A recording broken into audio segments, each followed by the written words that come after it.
শিয়াদের বাদা আকিদা ও তাকিয়া বুঝিয়ে দিন, উপকৃত হতাম। বাদা আকিদা হচ্ছে এটা, শিয়ারা মনে করে আল্লাহ আগে অনেক কিছুই জানতো না, ঘটনার পরে জানে। বাদা অর্থ জহারা, প্রকাশ পেয়েছে, আল্লাহর কাছে প্রকাশ পাচ্ছে। যদি আমি আবু বকরকে না দিতাম, কারা দিত?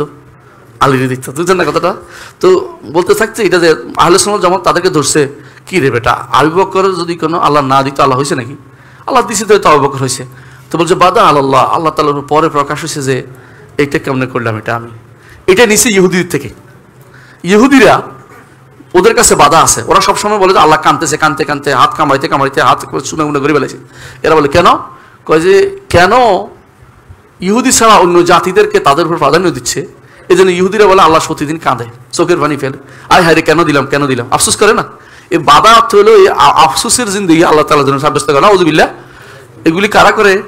শিয়ারা করে। কেন করে? ইমামদেরকে কেন ক্ষমতা দিল না? হ্যাঁ, আহলে সুন্নাত জামাতের খলিফারা ক্ষমতা পেয়ে গেল, ওদের দুঃখ কে কে পাইতো? আলী, হ্যাঁ, তারপরে হাসান হুসাইন, তারপরে হাতে মানা আরো নিচের দিকে আলী, তারপরে হলো আলী আসগর জয়নুল আবেদিন যাকে বলে, তারপরে জাফর সাদেক, তারপরে মুসা কাজেম, তারপরে আলী নাকি, আলী তাকি, মোহাম্মদ তাকি, এইভাবে যতগুলো নিচের দিকে আছে, জীবনে কোনোদিন এগুলি কোনো ক্ষমতা দেখে নাই। তো এগুলির কারণে মানুষজন জিজ্ঞাসা করে কি আল্লাহ তাআলাকে একটু দেখলো না নবীর পরিবারের দিকে, তোমরা এত কান্নাকাটি করতেছ? হয়তো আল্লাহ তাআলার পরে বাধা হয়েছে, মানে পরে আল্লাহ বুঝছে, আগে নাউজ বুঝতে পারে না। নাউজুবিল্লাহ। এই জন্য তারা বাধার কায়েল, বুঝছেন তো কথাটা? নাউজুবিল্লাহ। এটা শিয়াদের থেকে নিছে, এই থেকে নিছে, হ্যাঁ, ইহুদির থেকে নিছে। ইহুদিরা এখনো বলে যে আল্লাহ তাআলা, হ্যাঁ, কানতে কানতে কান চোখ ফুলে ফেলে, হ্যাঁ, নাউজুবিল্লাহ।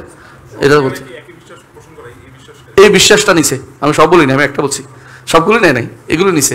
আরো ইহুদিদের আরো ওদের সমস্যা কি, ইহুদিদের আরেকটা জিনিস নিছে, ওরা নিছে ইহুদির থেকে শিয়ারা, না আর শিয়ারা আরেকটা নিছে, হলো ইফতার। আমরা ইফতার কখন করি? সূর্য ডুবলেই ইফতার করি, আলহামদুলিল্লাহ, দেরি করি না। ইহুদিরা ইফতার করে তারকা উঠলে, রাতে তারকা উঠলে, সন্ধ্যা তারকা যেটা উঠে না, ওইটা তখন দেখা না, যতক্ষণ ইফতার করে না। হ্যাঁ, ঠিক শিয়ারাও তাই করে। এর প্রমাণ আমি নিজে না দেখলে বলতাম না। আমি একবার আইসিআরসির একটা সম্মেলনে গেছি, আমি এবং অ্যাম্বাসেডর গিয়েছিলাম, আমাদের আইইউটির বাচ্চা ছেলে একসাথে গল্প করতে, চাতা খাচ্ছিলাম। তা আমরা ইফতার করতেছি, ইফতার করে বসে দেখি ইরানি অ্যাম্বাসেডর এবং তার বউ ইফতার করে না, ওখানে বসে রয়েছে দূরে আমাদের থেকে, বসে রয়েছে। আমরা নামাজ পড়ে এসে দেখি বসে রয়েছে, এরপরে ইফতার করছে। মানে যখন সব শেষ সময় তখন ইফতার করতেছে, তখন উনি বলতেছে, আমি কিছু বলি নাই, এত দেরি করতেছে কেন? আর আপনি জানেন না সূর্য তারকা না উঠে পর্যন্ত ইফতার করে না, তারকা উঠার একটা টাইম আছে, ওই টাইম তার দূরে বসে রয়েছে।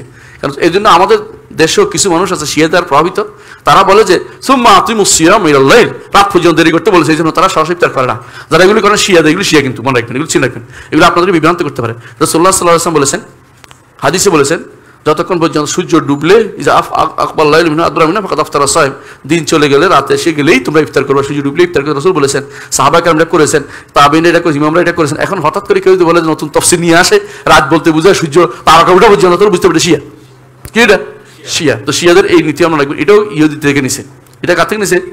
ইহুদিদের থেকে নিছে।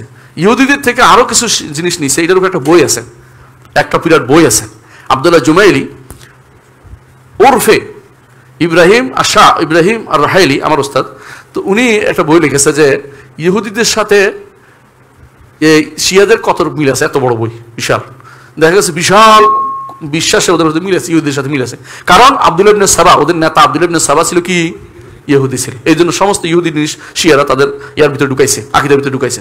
বুঝে আসছে?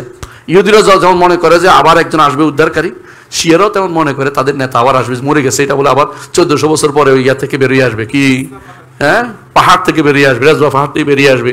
এবং সেখানে তো এখন যায় দেখেন মার্সিডিজ নিয়ে বসে আছে, আসিয়া অখরুজিয়া মাওলানা বেরো, মাওলানা তো বের হয় না, মাওলানা কোথেকে, মাওলানা তো নাই আসলে, বেরোবে কোথেকে? আচ্ছা, তাহলে শেষ। তাকিয়া হচ্ছে এটা, তাকিয়া অর্থ হচ্ছে আমরা যদি তাকিয়া হচ্ছে কোনো কিছু বিপদে পড়লে, কোনো বিপদে পড়ছেন আপনি, ধরেন আপনাকে ধরে, হ্যাঁ, কেউ মার দিল, আপনি বলছেন না আমি আসলে এটা উদ্দেশ্য নেই, একটু এদিক সেদিক ঘুরে গেলে চলে যাওয়া, বুঝছেন না কথাটা? মানে এগুলো আমাদের বিপদে পড়লে আল্লাহ বলছে ওই হাদরুকুম ওই ইল্লান তাত্তাকুম মিনহুম তুকা, আল্লাহ বলছে যে যদি কোনো কাফেরদের থেকে তোমরা আশঙ্কা করো তারা তোমাকে বিভ্রান্ত করবে, তখন তোমরা একটু পেশাই নিবা।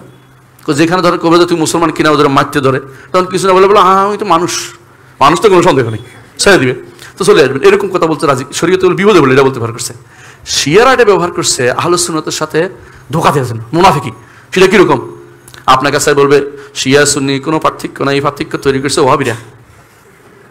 আরে পার্থক্য না থাকলে দুনিয়া আসলো কোথেকে? পার্থক্য তো অবশ্যই আছে। হ্যাঁ, তো পার্থক্য না থাকলে কি তোমার এখানে একটা দাওয়াত খুলে তবে তো আবু বকর, আমরা আবু বকর, আমার একটা শুধু কিচ্ছু না, শুধু একটা বিষয় দিবে না। আবু বকর নামে বিষয় দেয় না।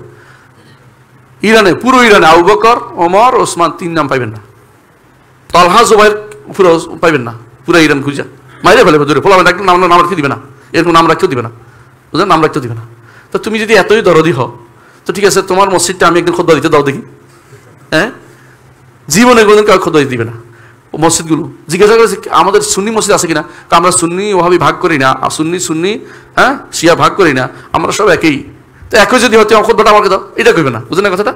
যারা এই ফাঁকি বাজ যাবো শয়তান, এগুলো ওরা যদি কোনো বলে যে আমরা তো এক, বুঝবেন এই পিছনে শয়তান লুকিয়ে আছে। ওদের নিকট তাকিয়ে হচ্ছে এটা একটা কথা বলে আহলে সুন্নাতকে ধোঁকা দেয়া। যে কোনো একটা সুন্দর কথা বলে ধোঁকা দিতে পারছে, প্রথম সওয়াব হচ্ছে, হ্যাঁ, একবার ধোঁকা দিলে হাসানের সাথে হুসাইনের সাথে মুসাফা করা সওয়াব। দ্বিতীয় যদি কোনো ধোঁকা দিতে পারে, দ্বিতীয়বার ধোঁকা দিচ্ছে একই কথা বলে, আরো কথা বলে, অন্য কথা বলে, তো আপনার সওয়াব হচ্ছে আলীর সাথে মুসাফা করছেন, সরাসরি আলীর সাথে মুসাফা করলেন। আর তৃতীয়বার যদি ধোঁকা দিতে পারেন, সরাসরি মুহাম্মদুর রাসূলুল্লাহ সাল্লাল্লাহু আলাইহি ওয়াসাল্লামের সাথে মুসাফা করতে পারেন আপনি। সুতরাং এই সওয়াবের এত কিছু, আপনি তাহলে সওয়াব, এই সওয়াব কামানোর জন্য ধোঁকা দিবেন, স্বাভাবিক জিনিস।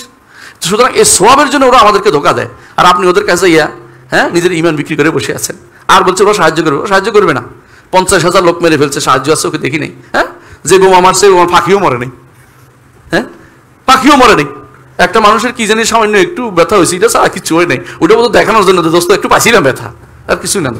কারণ দোস্ত কোন দোস্তের মারে না, কি মারার কথা না তো, দোস্ত তো সব মুখে অনেক কথাই বলে, মুখে অনেক কথাই বলে। এক একটা রাষ্ট্র শেষ করে দিতে পারে, আর হেজবুল্লাহও রইতে পারেন। আপনি কি মনে করেন হেজবুল্লাহ কয়টা মানুষ রইতে পারে না? ওদের এত ক্ষমতা হেজবুল্লাহ, রাষ্ট্রের চেয়ে ক্ষমতা বেশি। এটা রাখছে কিরকম দেখানোর জন্য মাঝখানে, যে আমরাও মাঝখানে থাকতে পারি কিছু মানুষ।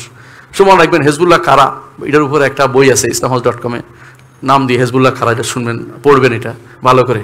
হুতি কারা, এটাও পড়বেন দয়া করে। হুতিরা কতটুকু ভয়ঙ্কর ইসলামের জন্য আপনি চিন্তা করতে পারবেন না। এরা আসলে আমাদের দেশের কতগুলি দুর্ভাগা বোকা আছে, এরা মনে করে হুতিরা বুঝি জায়দি শিয়া না, হুতিরা জায়দি শিয়া না। জায়দি শিয়া যতদিন ছিল তাদের সাথে সাথে সম্পর্ক ভালো ছিল। জায়দি শিয়াদের মধ্যে ছিল ইমাম শাওকানি, পরে তিনি তওবা করে সুন্নি হয়েছেন। জায়দি শিয়াদের মধ্যে ছিল ইমাম সানাআনী, তওবা করে সুন্নি হয়েছেন। জায়দি শিয়াদের মধ্যে সুন্নিদের মধ্যে বড় ধরনের পার্থক্য ছিল, আমল স্পোর্টের পার্থক্য ছিল না, কিন্তু জায়দি সুন্নিদের মধ্যেও মুতাজিলা ছিল। আমাদের খুব পছন্দনীয় জিনিস না। মুতাজিলারা কিরকম, কি ফেরকা, পদভ্রষ্ট একটা ফেরকা। এই শিয়ারা বর্তমানে হুতি শিয়ারা হচ্ছে নিকৃষ্টতম ফেরকা, যারা ইসনা আশারি বলে, ইমামি বলে, 12 ইমামি বলে, নিকৃষ্টতম এই ইমামি ফেরকা। এটা হচ্ছে বর্তমানে হুতি শিয়ারা। হুতি শিয়ারা ও জাহাদি শিয়ারা না, জায়দি শিয়ারা না। এরা না বুঝার কারণে বলতেছে, কারণ এই বর্তমান হুতির যে প্রধান নেতা সে ইরানে গেছে পড়তে, কথা বুঝেন, ইরানে পড়তে যাইয়া সে আকিদাটাকে বরবাদ করে নিয়ে আসছে। বরবাদ করে নিয়ে আসা তাদের লোকদের বলছে যে তোমরা চুপ, মানে আলোচনার সাথে মিলে চলো, এটা কেমনে হয়, আমরা আন্দোলন করবো। তখন শুরু হয়েছে, মানুষ মারা শুরু হয়েছে। এর আগ পর্যন্ত তারা এটা শুরু করেনি, মানে তারা মক্কা মদিনা দখল করবে, ইরান থেকে যাই চিন্তা ভাবনা করছিল তখন। হ্যাঁ, আল্লাহ তাআলা মক্কা মদিনাকে রক্ষা করার জন্য আল্লাহ তাআলা সেরকম ব্যবস্থাপনা করে দিয়েছে লোকদেরকে। ইনশাআল্লাহ ওরা কোনদিন কাছে যেতে পারবে না।